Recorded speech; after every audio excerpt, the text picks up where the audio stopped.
What's up mga quiz, mga atis? Welcome back sa aking channel. This is Quiz Alan at ngayong araw papanoorin natin yung official trailer ng When I Met You in Tokyo na official entry official entry ng JG Production Incorporated na kung saan pinagbibidahan ng baliktampalan sa movie na sina Vilma Santos at Christopher De Leon. And yun. So tingnan natin yung trailer at later bibigyan natin yung opinion at reaction ko on the said trailer. So let's go!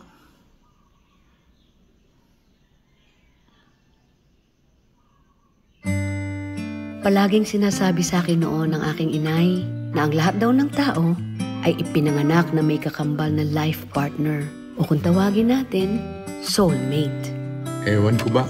Pero sobrang nababadoyan na ako dyan sa love na yan. Kaya lang, sobrang na-delay na yata ang dating ng taong para sa akin. I like you. Dati pa. Hindi pa ako ready magkarelasyon. Love is so overrated. It's a huge lie. Isang napakalaking kalokohan yan. Pa, meron din po palang gusto ding bumati pa sa inyo. Sino? Happy birthday! Hanggang ngayon ba ayaw mo pa rin akong kausapin at patawarin? O baka naman siguro, wala na talaga akong hihintayin. Bastos to ah. Hindi man lang nag-sorry. The grandest comeback of the season. Te, maglabing naman tayo, te. Sige na, birthday mo naman, tsaka baka doon tayo makahanap ng papa.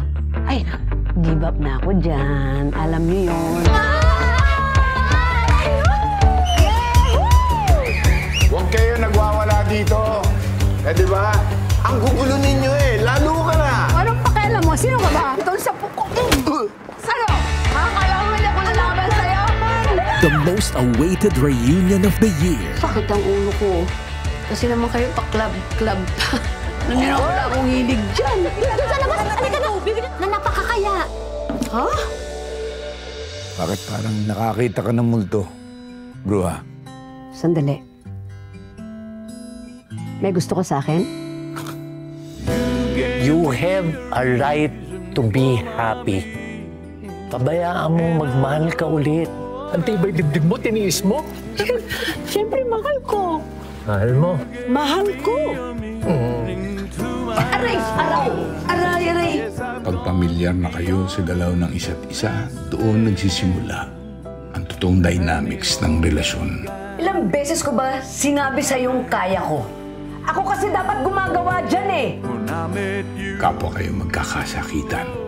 At sa huli, laging isa lang ang nananalo. Natatawad na kita. Matagal ko hinintay ito. At isa ay isang malaking talunan. Pinapangako ko sa iyo, hindi ako magsasawang isayaw ka habang buhay. Alam mo, maganda ka kapag nakangiti. Salamat. Joke lang yan. Bruho ka talaga. When I met you.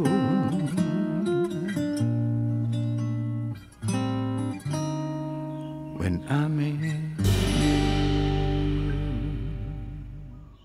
Okay, there you go. Napanood natin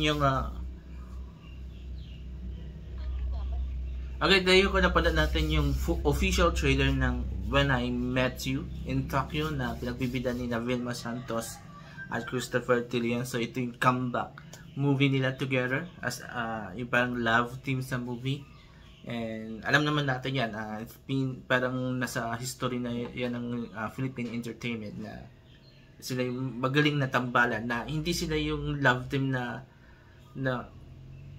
usual na nakikita natin na romantically kaya di ba na pinipilit nila maging romantically linked, but they are love them when it comes in making mga magagaling na movie, di ba, matitinong movie, di ba. And this one, masasabi ko, this is another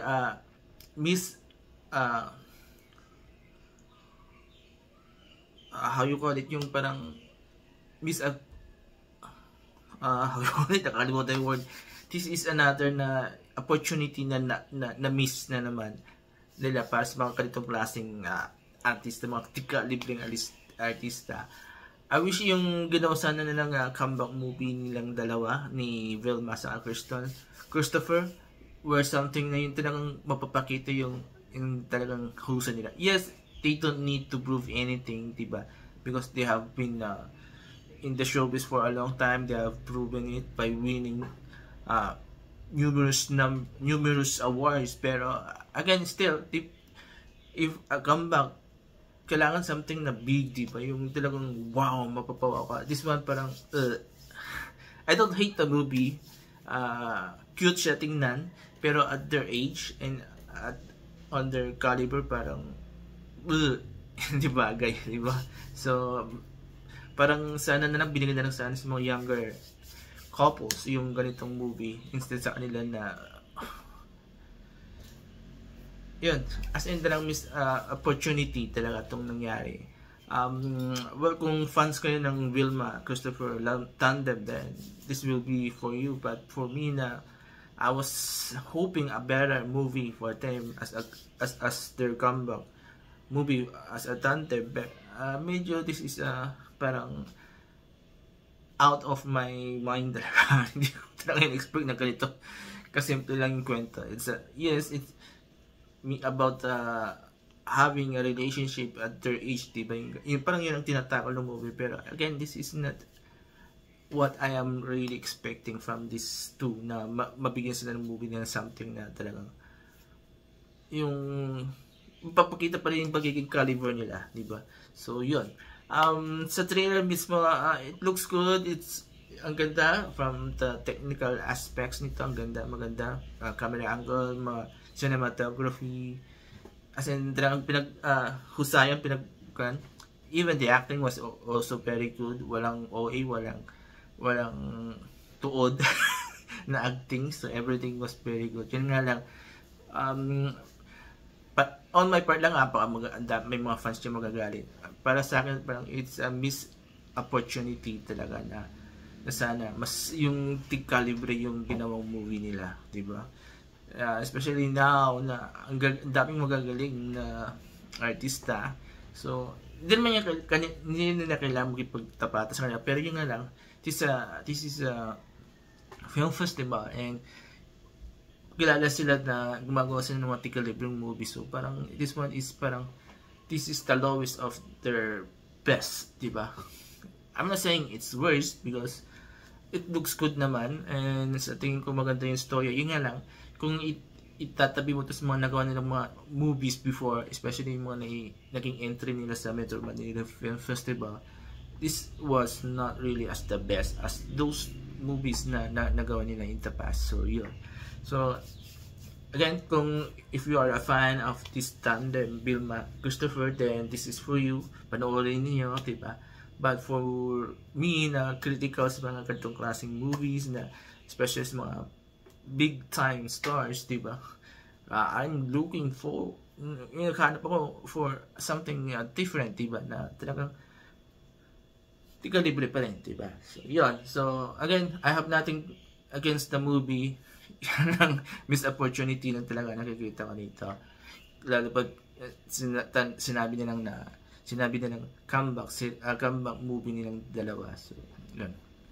So again, kung kayo man ay natuwa, ginilig at nasiyahan to sa official trailer ng When I Met You in Tokyo, mag-comment kayo dito sa baba. At kung kayo naman ay natuwa, nainis, nabisit sa binigay kong comment at reaction, mag-comment kayo dito sa baba. And babasahin ko lang naman comment nyo and susubukan kong sumagot at mag-reply sa mga komento nyo. So yun. Before I end this video, please don't forget these 4 things while watching my videos on my channel. Comment, like, share, and subscribe to my channels. The Alan Ski Show, ang pinagtalakan channel, probably from the vlog and Tamat na People Presents. So maraming salamat. Have a nice day and bye-bye.